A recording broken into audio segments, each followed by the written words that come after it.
आ गया। अब आगे देखो, सिंपल में 3 फॉर्मूला याद करने हैं। कौन कौन सा? एक अफर्मेटिव, एक नेगेटिव और तीसरा इंट्रोगेटिव। अफर्मेटिव में क्या करना है? सब्जेक्ट प्लस वर्ब का फर्स्ट फॉर्म प्लस एस या ईएस प्लस ऑब्जेक्ट। ठीक, तुमको क्या चीज दिख रहा है इसको ध्यान रखना। सब्जेक्ट के बारे में पढ़ चुके हैं, वो जो चार्ट बताया था वो याद रखना। अब यहां पे दिख रहा है वर्ब के बाद एस या ईएस, तो एस कब लगता है, ईएस कब लगता है, ये ध्यान रखना। तो एस को देखने के लिए हमको क्या करना पड़ेगा? वर्ब का अंतिम वर्ड देखना है। वर्ब का अंतिम वर्ड देखना है। क्या देखेंगे? यदि लास्ट वर्ड क्या हो, स्वर हो, तो क्या लगेगा? ईएस। और अंतिम वर्ड क्या हो, ईएस स्वर हो, व्यंजन हो, तो क्या लगेगा? एस लगेगा। क्लियर हुआ? वर्ब का अंतिम यदि स्वर है तो ईएस लगेगा, और यदि व्यंजन है तो एस लगेगा। ये एस और एस का कहानी खत्म। अब निगेटिव में क्या करना? हेल्पिंग वर्ब तो है नहीं, निगेटिव में नॉट लगाना है हेल्पिंग वर्ब के बाद। निगेटिव में क्या लगाना है? नॉट लगाना है। किसके बाद? हेल्पिंग वर्ब के बाद। तो इसमें हेल्पिंग वर्ब नहीं है अफर्मेटिव, और अफर्मेटिव से ही नेगेटिव बनेगा। तो यहां पे क्या लाएंगे? सब्जेक्ट प्लस डू या फिर डज। इसके बाद क्या लगाना? नॉट। क्या लगाएंगे? नॉट। उसके बाद वर्ब का फर्स्ट फॉर्म, और ए से एस नहीं लगेगा, और क्या आएगा लास्ट में? ऑब्जेक्ट।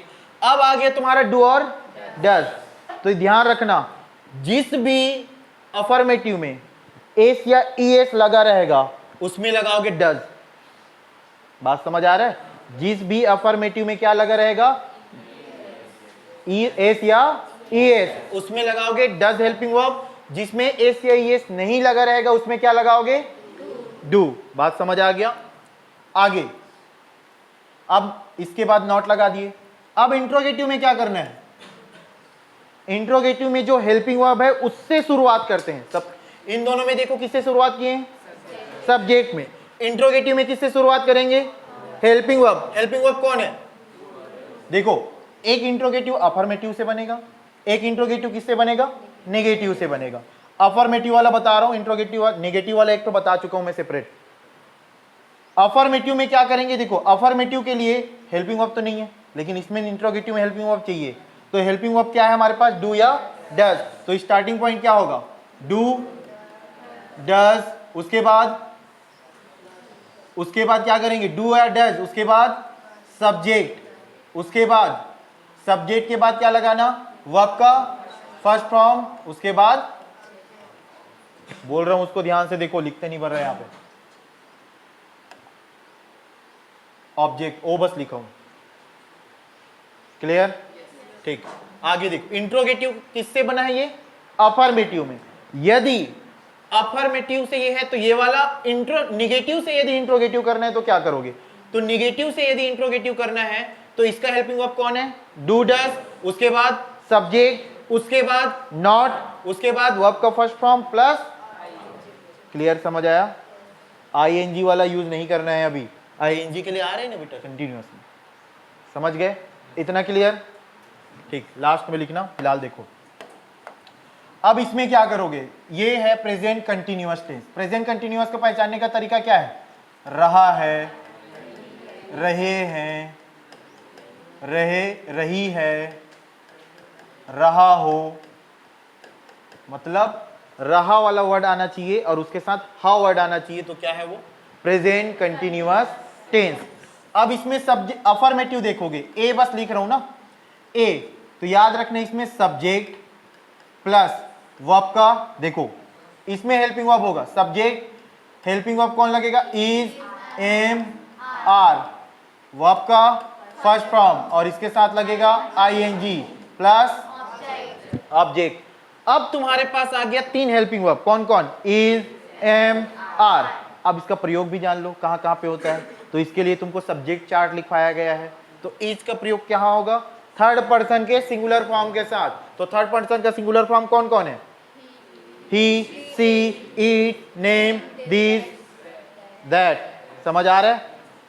इज का प्रयोग उनके साथ होगा। एम का प्रयोग आई बस के साथ होगा। एम का प्रयोग किसके साथ होगा? आर का प्रयोग किसके साथ होगा? जो बचा खुचा है उसके साथ। समझ आ रहा है? कौन कौन बचा? वी, यू और दे। बात समझ आ गया? अब निगेटिव बनाना है तो क्या करोगे? हेल्पिंग वर्ब के बाद नॉट लगा देंगे, तो subject plus is, am, are, उसके बाद नॉट, उसके बाद वर्ब का first form plus ING plus. Clear? Interrogative में क्या करना? जो हेल्पिंग वर्ब दिख रहा है उसको सामने लिख लो। तो क्या लिखेंगे? Is, am, are plus subject, उसके बाद देखो इससे बनाएंगे तो नॉट लिखोगे, यहाँ पे अफर्मेटिव को बनाओगे तो नॉट नहीं लिखोगे। चलो इससे बना लेते हैं, तो क्या लिखना? नॉट, उसके बाद वर्ब का first form plus ING plus. Clear? हो गया तीन तीन फार्मूला। अब चलते हैं perfect tense, present perfect tense. Perfect का मतलब ही नाम पता चल रहा है ना, काम पूर्ण हो चुका होगा, इसमें चल रहा होगा, काम जो है कंटिन्यूसली चल रहा होगा। परफेक्ट का मतलब क्या होगा? काम खत्म हो चुका होगा, काम जो है पूर्ण हो चुका होगा। तो इसका क्या लिखेंगे? चुका है, चुकी है, चुका हो और चुके। क्लियर? अब इसका अफर्मेटिव देखो। अफर्मेटिव सब्जेक्ट तो सब में सबसे पहले रहता है। अफर्मेटिव में सब्जेक्ट के बाद हेल्पिंग वर्ब लगता है, तो याद रखना प्रेजेंट परफेक्ट में हैज या हैव क्या लगाएंगे? हैज या हैव। इसके बाद क्या लगाना? वर्ब का थर्ड फॉर्म। जब भी तुमको परफेक्ट की बात करेगा तो वर्ब का थर्ड फॉर्म, किसी भी परफेक्ट में हो, चाहे पास्ट का परफेक्ट हो, चाहे फ्यूचर का परफेक्ट हो, चाहे प्रेजेंट का परफेक्ट हो, क्या लगाओगे? वर्ब का थर्ड फॉर्म। तो यहां लगा दिए वर्ब का थर्ड फॉर्म प्लस ऑब्जेक्ट। समझ आ गया? अब दिख रहा है हैज या हैव, दो हेल्पिंग वर्ब दिख रहा है, तो दोनों हेल्पिंग वर्ब में कहां कहां प्रयोग होगा इसको देखना है। तो याद रखना हैज थर्ड पर्सन के सिंगुलर फॉर्म के साथ। तो थर्ड पर्सन का सिंगुलर फॉर्म कौन कौन सा है?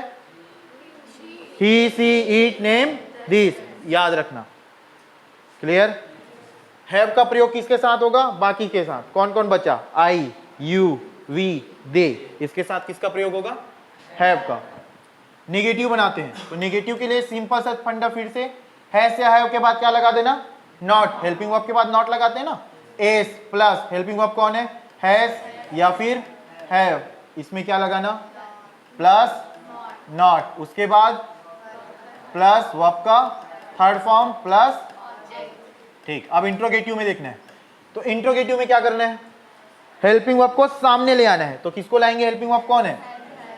हैज या हैव सामने आ जाएगा, प्लस सब्जेक्ट, उसके बाद वर्ब का थर्ड फॉर्म प्लस।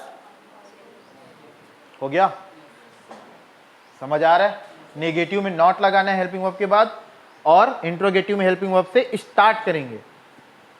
लास्ट है प्रेजेंट परफेक्ट कंटिन्यूअस टेंस। तो इसको पहचानने का तरीका में देखो, परफेक्ट भी आ गया, कंटिन्यूअस भी आ गया। कंटिन्यूअस का मतलब क्या होता है? अभी चल रहा है, अभी चल रहा है। परफेक्ट का मतलब जो काम हो चुका है। मतलब क्या है इसका? परफेक्ट का मतलब कुछ काम हो चुका है और कुछ काम चल रहा है। उसी काम का कुछ हिस्सा हो चुका है और कुछ हिस्सा चल रहा है, इसको क्या बोलेंगे? Perfect continuous. जैसे मैं कितने बजे से पढ़ा रहा हूँ? 7:30 से पढ़ा रहा हूँ ना, तो 7:30 से मैं पढ़ाना स्टार्ट कर रहा हूँ और अभी तक पढ़ा ही रहा हूँ, तो उधर आधे घंटे तो मेरा काम खत्म हो चुका है और अभी भी आधे घंटे चलना बाकी है। इसी को बोलते हैं हम लोग परफेक्ट कंटिन्यूअस टेंस, कि कुछ काम चल रहा है और कुछ काम हो चुका है। बात समझ आया? तो यहाँ पे सीधा लिख देते हैं अफर्मेटिव। अफर्मेटिव का क्या होता है? सब्जेक्ट प्लस, देखो ध्यान देना, परफेक्ट बोला गया है तो परफेक्ट का हेल्पिंग वर्ब उठाना। परफेक्ट बोला गया है तो परफेक्ट का हेल्पिंग वर्ब उठाना। तो इसका परफेक्ट का हेल्पिंग वर्ब कौन है? हैज या हैव। इसके साथ एक और लगेगा बीन। क्या लगेगा? बीन। उसके बाद कंटिन्यूअस लिखा है ना, तो कंटिन्यूअस का वर्ब लेना। कंटिन्यूअस में वर्ब क्या है? वर्ब का फर्स्ट फॉर्म प्लस आईएनजी। तो वर्ब का फर्स्ट फॉर्म प्लस आईएनजी। उसके बाद क्या है तुम्हारा, क्लियर हुआ कि नहीं? ठीक, अब लास्ट में और ऑब्जेक्ट के बाद क्या डाल देना, सिंस या फिर फॉर। सिंस या फॉर दिख रहा है तुमको, वही बस नया चीज दिख रहा है से है का प्रयोग तो पढ़ लिए। सिंस या फॉर, तो सिंस का याद रखना, निश्चित समय के लिए सिंस का प्रयोग करते हैं। किसके लिए प्रयोग करते हैं? सिंस। अब देखो भैया मैं क्या बोल रहा हूं, 7:30 बजे से पढ़ा रहा हूं, समझ आ रहा है कि नहीं? टाइम का बोध हो रहा है कि नहीं हो रहा है? 7:30 बजे से पढ़ा रहा हूं, इसका मतलब है 7:30 से 8 बजे तक मेरा कहानी हो चुका है और अभी भी मेरा कहानी चल रहा है, मेरा काम जो है चल रहा है। बात समझ आ रहा है कि नहीं आ रहा है? तो ये 7:30 बजे निश्चित समय है कि अनिश्चित समय है, ये बताओ। निश्चित समय है ना। 7 बजे यदि किसी टाइम का बोध होता है तो वो क्या है, निश्चित समय है। यदि मैं यही बोलता कि 2 घंटे से चल रहा है, क्या बोलता, 2 घंटे से चल रहा है, तो क्या पता चल रहा है कि कौन सा 2 घंटा है, चल रहा है कि निश्चित समय, तो वो क्या कहलाएगा, अनिश्चित समय। तो निश्चित समय है तो क्या लगाओगे, सिंस। निश्चित समय है तो सिंस, सिंस 7:30 o'clock। बात समझ आ रहा है? और यदि घंटा में रहता 7 घंटा तो क्या बोलते हैं उसको, फॉर 7 hours। समझ आ रहा है? तो निश्चित अनिश्चित के बारे में बाद में और डिस्कस करेंगे, इतना समझ लो पहले। निश्चित के लिए क्या लगाएंगे, सिंस, अनिश्चित के लिए फॉर। क्लियर हुआ? अगला देखो, अफर्मेटिव के बाद नेगेटिव। अब नेगेटिव में थोड़ा सा रोचक तथ्य है, 3 तो हेल्पिंग वर्ब दिख रहा है तुमको, देखा जाए तो 2 तो दिख रहा है, हैस या हैव, और कौन दिख रहा है, बीन। तो मेन हेल्पिंग वर्ब कौन है तुम्हारा, हैस या हैव। तो हमेशा नॉट जो है हैस या हैव के बाद लगाओगे। नॉट किसके बाद लगाएंगे, तो सब्जेक्ट प्लस हैस या हैव, इसके बाद क्या लगाना, नॉट, उसके बाद क्या लिखना, बीन, उसके बाद वर्ब का first form plus ING plus object plus S या सिंस या फॉर। क्लियर? आगे नेगेटिव होने के बाद क्या पढ़ना, इंट्रोगेटिव। इंट्रोगेटिव में क्या करना, हेल्पिंग वर्ब को सामने लाएंगे। जिस तरीके से नेगेटिव में क्या करे, मेन हेल्पिंग वर्ब के बाद नॉट लगाए, उसी तरीके से मेन हेल्पिंग वर्ब को पहले लाएंगे। तो मेन हेल्पिंग वर्ब कौन है, हैस या, तो हैस या हैव को पहले लाओ, उसके बाद सब्जेक्ट, उसके बाद बीन बचा है ना, बीन, उसके बाद वर्ब का first form plus ING plus object plus since या। क्लियर? आगे ये प्रेजेंट टेंस पूरा खत्म। अब किस में चल रहे हैं, पास्ट टेंस।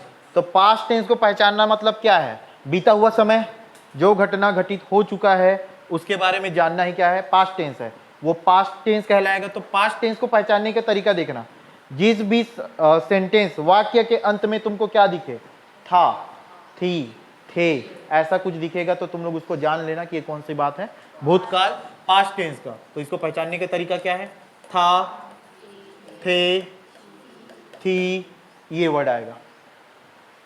क्लियर? जैसे प्रेजेंट टेंस में क्या आया था, हा वर्ड आया था, इसमें क्या आएगा, था वर्ड आएगा। अब सिंपल टेंस को देखो, पास्ट सिंपल, तो पास्ट सिंपल को पहचानने का तरीका, प्रेजेंट सिंपल में क्या था, ता है, ती है, ते है, यही था ना। इसमें याद रखना, ता था, ते थे और ती थी। सेम सेम दिख रहा है कि नहीं दिख रहा है? बस क्या चेंज हो रहा है की जगह क्या लिख रहा है, था। क्लियर? इधर आगे अफर्मेटिव में बोलो, देखो सब्जेक्ट आएगा सबसे पहले, अफर्मेटिव में क्या आएगा, इसके पास भी हेल्पिंग वर्ब नहीं है तो हेल्पिंग वर्ब नहीं डालना, सीधा क्या डालना, वर्ब। वर्ब का कौन सा फॉर्म, सेकंड फॉर्म, उसके बाद क्या आएगा, ऑब्जेक्ट। सबसे छोटा फॉर्मूला यही है, सब्जेक्ट प्लस वर्ब का सेकंड फॉर्म प्लस ऑब्जेक्ट, कोई हेल्पिंग वर्ब है ही नहीं। नेगेटिव, नेगेटिव जो है बिना हेल्पिंग वर्ब के बनता ही नहीं है, तो बिना हेल्पिंग वर्ब के नहीं बनता, तो यहाँ पे हेल्पिंग वर्ब लाओगे। हेल्पिंग वर्ब क्या आएगा, सब्जेक्ट प्लस डिड, क्या आएगा, डिड, डिड के बाद नॉट, नॉट के बाद वर्ब का नहीं फर्स्ट फॉर्म करना, समझ आ रहा है? इसमें सेकंड है ना, इसमें क्या रहेगा, नेगेटिव में फर्स्ट फॉर्म प्लस ऑब्जेक्ट, और लास्ट इंट्रोगेटिव में क्या करना, हेल्पिंग वर्ब को सामने लाना है तो डिड सामने आएगा तो क्या हो जाएगा, did plus subject plus helping verb कौन है, फर्स्ट फॉर्म प्लस ऑब्जेक्ट। और ये क्वेश्चन मार्क लगाते हैं भैया हेल्पिंग वर्ब में। इंट्रोगेटिव का मतलब होता है क्वेश्चन पूछा जा रहा है, ठीक, ये हो गया, याद रहेगा। इसमें और कुछ एक्स्ट्रा चीज पढ़ने की जरूरत ही नहीं है। डिड एक ही बार है तो डिड का प्रयोग सब में होगा, सब में होगा, ठीक है, इसमें कोई देखने वाली बात नहीं है। अब पास्ट कंटिन्यूअस में चलते हैं। तो पास्ट कंटिन्यूअस को पहचानने का तरीका क्या होगा, रहा, था, रही, थी, रहे, थे, यही होगा। अफर्मेटिव का सेंटेंस बताना है। अब फॉर्मूला अफर्मेटिव में क्या होगा, सब्जेक्ट प्लस हेल्पिंग वर्ब आएगा भैया वाज या वेयर, उसके बाद आएगा फर्स्ट वर्ब का first form plus ING plus object. Clear हुआ, समझ आया। देख लो क्या चेंज हुआ है दोनों में। इसमें इज एम आर था, इसमें क्या आ रहा है, वाज या वेयर। अब दो चीज आया तो फिर से इसका प्रयोग जानना पड़ेगा, जानना पड़ेगा कि नहीं जानना पड़ेगा। तो वाज का प्रयोग कहां करेंगे और वेयर का प्रयोग कहां करेंगे। तो वाज का प्रयोग याद रखना थर्ड पर्सन के सिंगुलर फॉर्म के साथ और वेयर का प्रयोग बाकी सबके साथ। तो थर्ड पर्सन का सिंगुलर फॉर्म वही he she it name this that, समझ आया। उसके साथ किसका कौन लगाओगे, वाज, और बचा खुचा के साथ वेयर, हो गया।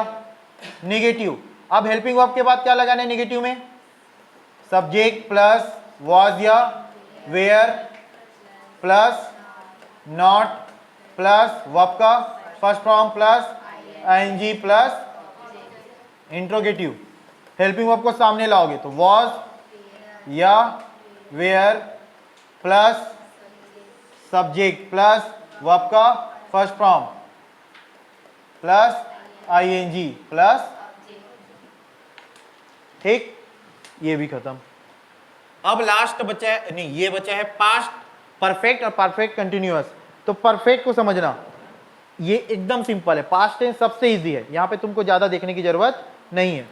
पास्ट परफेक्ट को पहचानने का तरीका क्या होगा, चुका था, काम पूर्ण होने का बोध होना चाहिए, चाहे वो कुछ भी हो सकता है भैया। चुकी थी, आगे समझ आ जाएगा, चुकी थी और चुके थे। अफर्मेटिव बनाना है, अफर्मेटिव बनाना है। तो अफर्मेटिव के लिए होगा सब्जेक्ट प्लस हेल्पिंग वर्ब याद रखना हैड। अब परफेक्ट है मतलब वर्ब का थर्ड फॉर्म प्लस ऑब्जेक्ट। देख लो पिछले वाले में भी क्या था, परफेक्ट में वर्ब का थर्ड फॉर्म था, इसमें भी वर्ब का थर्ड फॉर्म है। हेल्पिंग वर्ब पिछले वाले में हैज या हैव है, इसमें कौन है, हैड है। एक ही बार है तो सब्जेक्ट चार्ट देखने की जरूरत है क्या, नहीं है।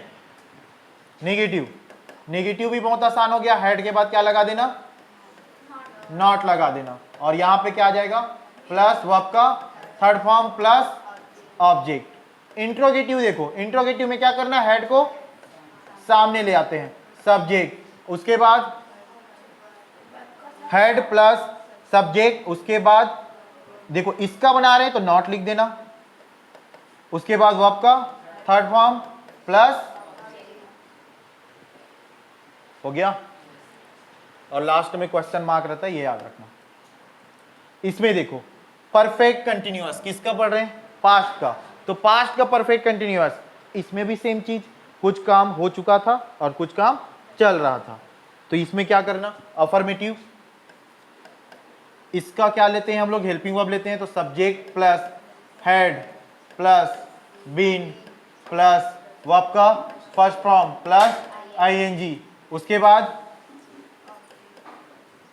ऑब्जेक्ट, और उसके बाद लास्ट में क्या डालते हैं, सिंस या फॉर। सेम चीज है, इसमें कुछ करने की जरूरत है क्या, कुछ बताने वाला चीज नहीं है। सिंस या फॉर का प्रयोग वहां पे बता दिया तो सेम चीज यहां भी करना। निश्चित समय के लिए क्या लगाओगे, सिंस, अनिश्चित समय के लिए फॉर। अब नेगेटिव के लिए क्या करना, मेन हेल्पिंग वर्ब हेड है तो सब्जेक्ट प्लस हेड के बाद क्या लगा देना, नॉट, उसके बाद बीन, उसके बाद वर्ब का first form plus ING plus object plus since. और इंट्रोगेटिव में क्या करेंगे, हेड को सामने ले आओ, हेड प्लस सब्जेक्ट प्लस, इसका बना रहे हैं तो बीन, इसका बनाते तो नॉट भी लिखते, बीन, उसके बाद वर्ब का first form plus ING plus object, उसके बाद सिंस या क्लियर। लास्ट बचा है फ्यूचर टेंस। फ्यूचर टेंस में पहचानने का तरीका होगा, लास्ट में कौन सा वर्ड आएगा, गा वर्ड। कौन सा वर्ड आएगा, गा, गा, गी, गे, ये वर्ड आएंगे, ठीक। इसका देखो, अब इसमें है तो क्या आएगा, ता, गा, ती, गे, ते, गे, मतलब ता वर्ड और गा वर्ड आएंगे। अफर्मेटिव देखो, subject plus will plus verb का फर्स्ट फॉर्म, वर्ब का प्लस ऑब्जेक्ट। इसमें भी एक ही हेल्पिंग वर्ब है, तो सब्जेक्ट चार्ट में जाने की जरूरत है क्या, नहीं है। नेगेटिव, सब्जेक्ट प्लस विल के बाद क्या लगाना है, नॉट लगाना है, उसके बाद वर्ब का फर्स्ट फॉर्म, फिर ऑब्जेक्ट, उसके बाद ऑब्जेक्ट, ठीक है। इंट्रोगेटिव देखो, इंट्रोगेटिव में क्या करते हैं, हेल्पिंग वर्ब को सामने लिखते हैं, तो क्या आ जाएगा, विल सामने आएगा, फिर सब्जेक्ट, फिर वर्ब का फर्स्ट फॉर्म, फिर, अरे बोला करो रे, अब इतना सारा पढ़ लिया तो लास्ट को खुद से बना सकते हो, फॉर्मूला ही तो है, समझ आ रहा है। 3-4 बार प्रैक्टिस करोगे तुम लोगों से भी बनेगा ये। अब फ्यूचर कंटिन्यूअस में देखो, हेल्पिंग वर्ब बस है मेन, हेल्पिंग वर्ब किसके साथ क्या लग रहा है वो देखना है, किसमें डबल है तो डबल है, तो किसमें किसके साथ क्या लगेगा, तो उसके लिए हम लोग को सब्जेक्ट चार्ट देखना पड़ता है, ये देखना पड़ेगा। अब फ्यूचर कंटिन्यूअस टेंस की बात करें तो फ्यूचर कंटिन्यूअस में अफर्मेटिव का लगाते हैं, affirmative subject plus will plus be, will के साथ क्या लगता है, बी, उसके बाद लगना वर्ब का first form plus ING plus object. यहां पे यही बात ध्यान रखना, सब्जेक्ट के साथ विल आया, विल के साथ एक और आया बी, ये प्लस लिखा हुआ है, या लिखा होता है उसके लिए मैं एक लाइन खींचता हूं ना, तो या मतलब या तो ये लगेगा या तो वो लगेगा, लेकिन यहां विल के साथ प्लस बी है, मतलब विल के साथ बी लगेगा ही लगेगा, कंफर्म है, ठीक है।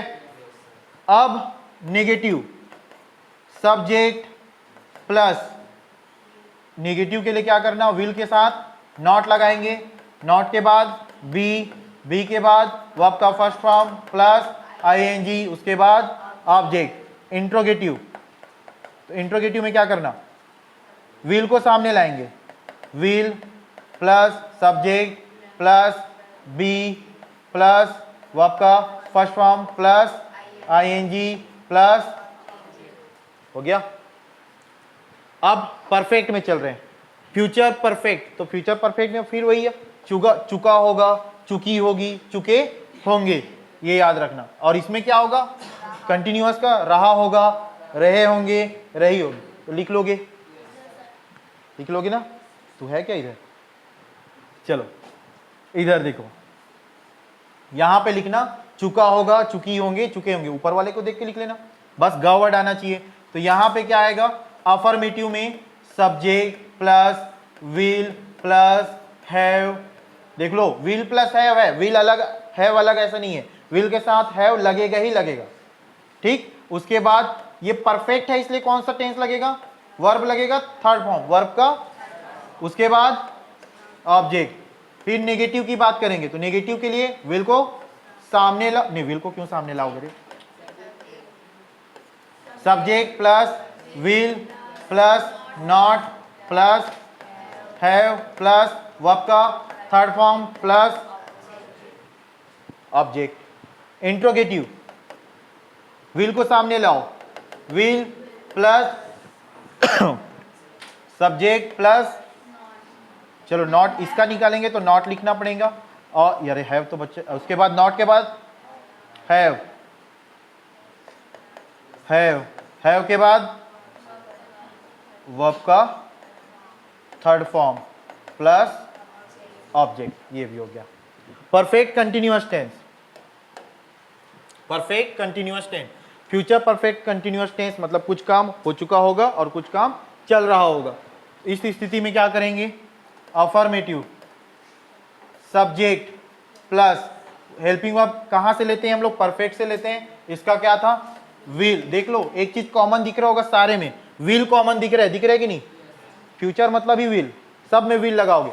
उसके बाद यहाँ पे हेल्पिंग वर्ब यहाँ से लोगे तो हैव लगाना, उसके बाद परफेक्ट कंटिन्यूअस में बीन लगाना हमारा परम कर्तव्य बन जाता है, बीन। उसके बाद ये कंटिन्यूअस से लेंगे वर्ब का first form plus ING plus object, negative में विल को सामने, फिर सब्जेक्ट, फिर सब्जेक्ट के बाद क्या लिखना, हैव को ला, अरे नेगेटिव है क्या, ठीक ठीक ठीक ठीक ठीक ठीक ठीक ठीक, चलो इतना तो याद हो गया तुम लोग को। नेगेटिव बनाएंगे, क्या करेंगे, subject plus will plus not, फिर हैव, फिर बीन, फिर वर्ब का first form plus ING plus object. Interrogative में क्या करेंगे बोलो, विल से शुरुआत होगा, क्या होगा, विल प्लस सब्जेक्ट, फिर हैव, फिर बीन, फिर वर्ब का फर्स्ट फॉर्म, फिर आईएनजी, फिर खत्म। वाह।